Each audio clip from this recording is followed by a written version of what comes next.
Good afternoon, ladies and gentlemen. Welcome to this doorstep press point of Commissioner-designate Stefan Fule. He will now share his first impressions after the hearing with you, and then we will have time for a couple of questions from the press. Commissioner Fule, the floor is yours.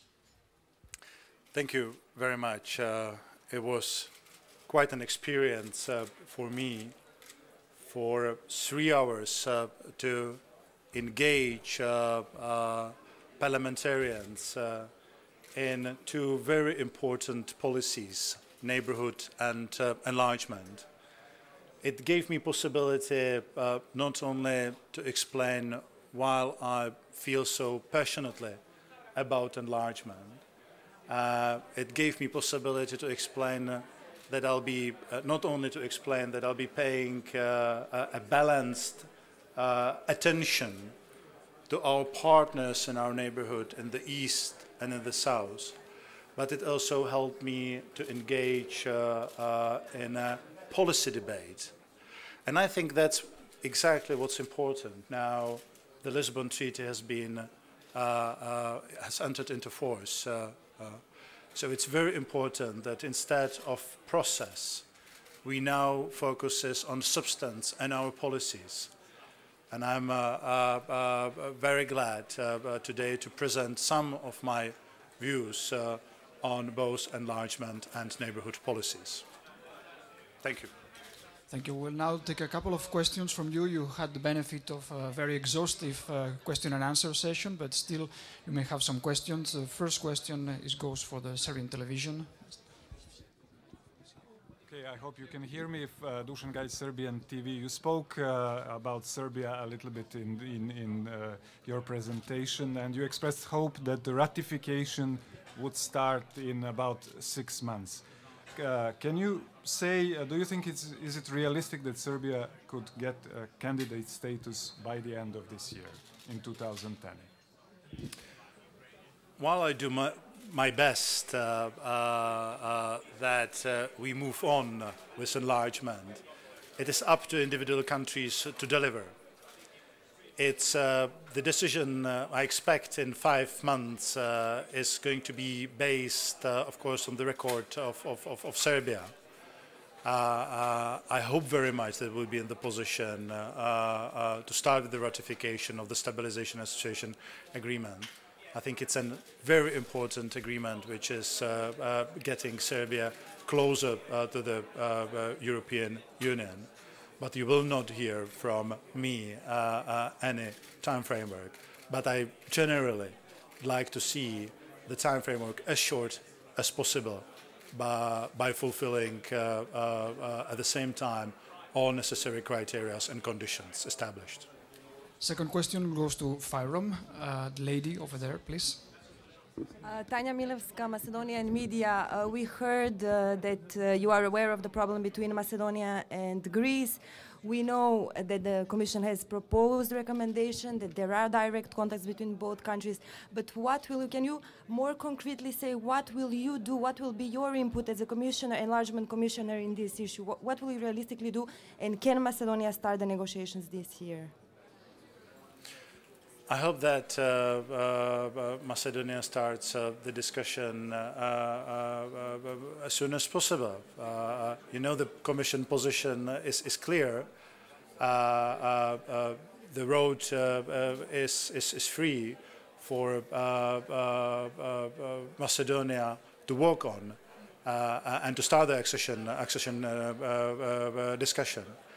The ball is very much in the hands of the politicians in both countries, Macedonia and Greece. I see a window of opportunity this year, and I see the determination on both sides to achieve a solution which would enable the members of the European Union to act on recommendation of the Commission to start the accession talks. Third question, please. Yeah, on Bosnia. Do you think Lady Ashton said something about new approach, new fresh approach towards Bosnia? Do you think that you really need some new positions from the Commission towards Bosnia? I think we need whatever policy which would make sure that Bosnia-Herzegovina, together with other countries in Western Balkans, is safely a part of this overall integration efforts. We had a debate with High Representative and Vice President of the Commission, Ashton, on this issue. We will continue to do it. There are issues beyond, for example, the visa liberation. There are other issues which are important for Bosnia-Herzegovina, for the stability in the region, and for the European Union. We will not only discuss together, but we would develop them and present them to the EU countries. Thank you. And then a last question. If you're about Turkey, after the unilateral declaration of Cyprus to block 6 chapters, how many chapters do you expect to be opened in Spanish presidency, as the Spanish foreign minister stated that they expect 4 chapters to be opened? And second, you defined Turkey's southeast as Kurdistan during your speech. You defined the southeast region of Turkey as Kurdistan. Was it a mistake, or you name it like Kurdistan? Because you said you were encouraged by the Turkish initiative in Kurdistan. You mean the Kurdish initiative or Turkey's initiative in Kurdistan? Which is the phrase you would like to use? Well, let me address the first issue, which was on Chapters. yeah. After 3 hours, let me say, I mean that's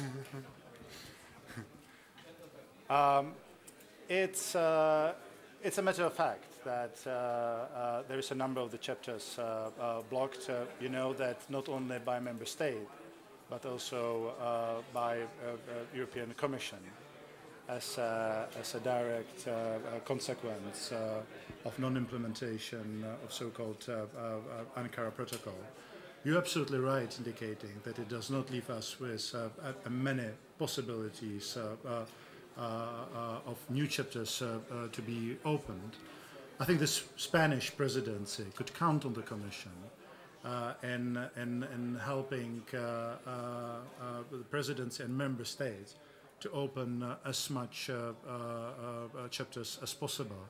But it very much depends on the preparations on Turkey's side, one side, the preparations on the on the EU side. It would be very premature at this point of the time to say anything more concrete about the numbers of the chapters or which one concretely. Thank you very much.